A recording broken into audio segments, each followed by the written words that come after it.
$1 million used to be the number, the goal every retirement calculator pointed to, the number financial advisors referenced, the benchmark that meant you had made it and could stop worrying about money. And for decades, it was a reasonable target. But something has shifted quietly and permanently in the last few years. And if you're retired right now or planning to retire soon with $1 million saved, what I'm about to show you is the most important financial reality check you'll watch this year. Because the math that made $1 million feel safe has changed, and most people haven't updated their plan to reflect it. Let's start with the most honest version of this problem. $1 million invested and generating a 4% annual withdrawal gives you $40,000 a year to live on. In 1995, $40,000 a year was a genuinely comfortable retirement income for most people. In 2026, after decades of compounding inflation across housing, food, healthcare, and energy, $40,000 a year puts a retiree below the median household income in the United States, in Canada, and in the United Kingdom. It doesn't mean poverty, but it means a retirement that is tighter, more constrained, and more vulnerable to any unexpected expense than most people who saved $1 million ever imagined they were signing up for. And here is where the problem gets deeper than most people realize. Inflation doesn't hit all spending categories equally, and it hits retirees in the categories that hurt the most.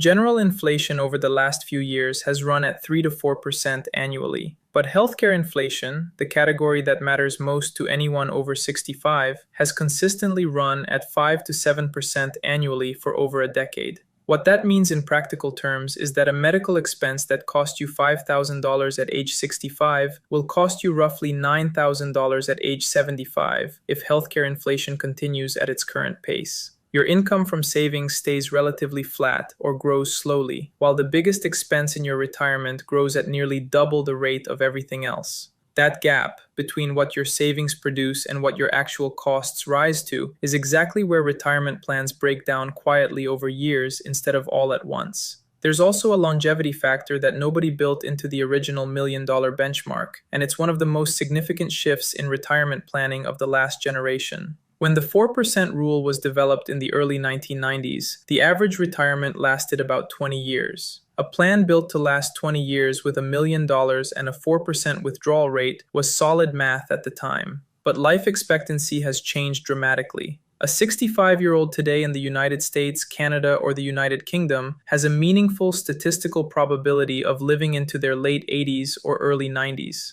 A couple at 65 has a very high probability that at least one of them will live past 90. A retirement plan that was built for 20 years and needs to stretch to 25 or 30 is a plan that is underfunded, even if the original math looked fine on paper when you first ran it. If this is making you rethink your own numbers, subscribe to this channel right now before you keep watching. Every single week, I post content built specifically for people in or near retirement. Real strategies for making your money last longer, protecting it from inflation and market volatility, and navigating the financial decisions that matter most in this stage of life. This channel exists for you, not for someone just starting out in their 20s. Subscribe now and you won't miss what's coming next. So what is actually enough in 2026? The honest answer is that the number depends heavily on 3 variables that are different for every person. Your expected annual expenses, including a realistic healthcare projection, how long you expect to live based on your health and family history, and the income you'll receive from sources outside your savings like a pension or government benefits.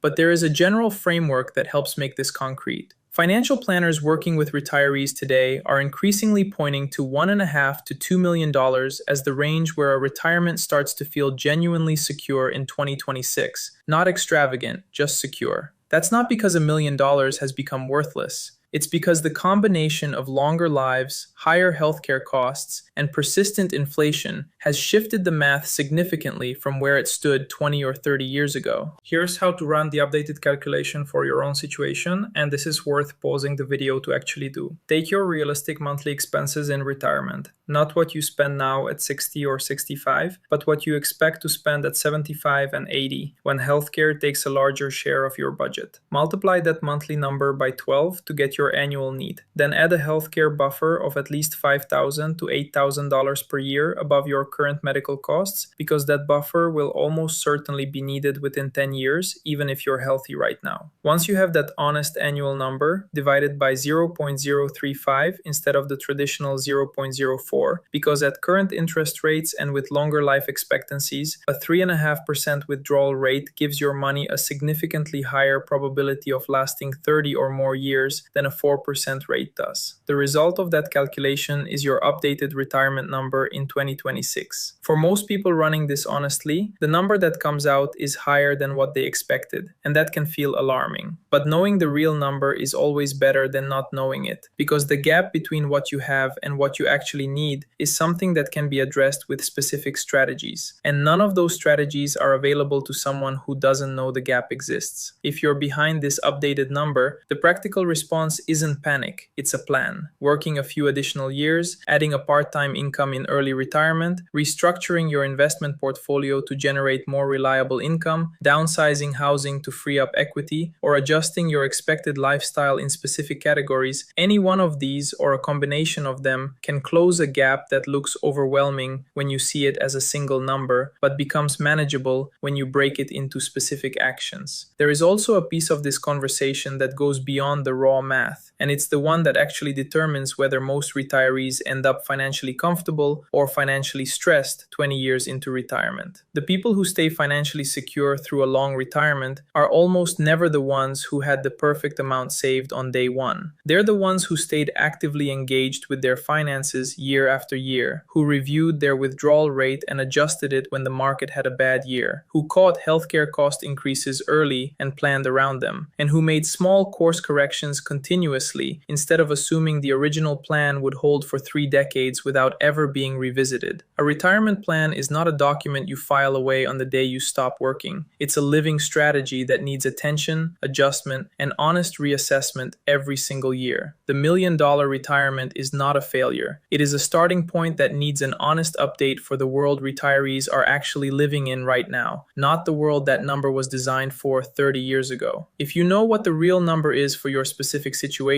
and you have a flexible strategy for reaching and maintaining it, $1 million can absolutely be part of a secure retirement. But treating it as the finish line without running the updated math is the mistake that is quietly undermining the retirement security of millions of people who saved responsibly and believed they had done everything right. Drop a comment below with the retirement expense that worries you the most right now, whether it's healthcare, inflation, or simply not knowing if your number is big enough. I read every single comment, and your answers shape the videos I make next. And if you haven't subscribed yet, do it right now. This channel is built entirely for people in or near retirement who want honest, practical financial guidance, not generic advice designed for someone decades younger than you. New videos every single week.